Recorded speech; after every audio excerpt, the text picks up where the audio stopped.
Hello. શું તમે ઉપરા Chhapri phone પર ફોન આવે શાકભાજી લેવા ગઈ હતી? પણ ચિંતા થાય કે નહીં? પર આજે તો ગજબ થઈ ગયો. હું કરી આવી? દૂધી છે ને દૂધી, હા એ 20 રૂપિયાની 500 હા અને 30 રૂપિયાની કિલો. 40 ની થાય ને કિલો તો.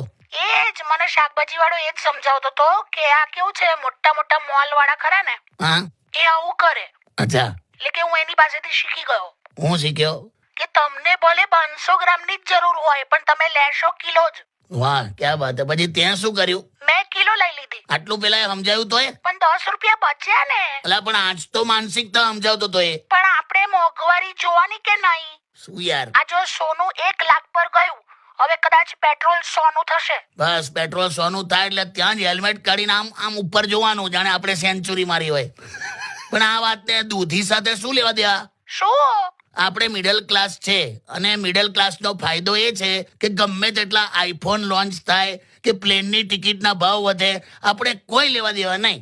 પણ દૂધી સાથે તો લેવા દેવા ખરા ને. 10 રૂપિયા બચાય અમે. હવે આ 10 રૂપિયા મને 3 દિવસ દૂધી ખવડાવશે.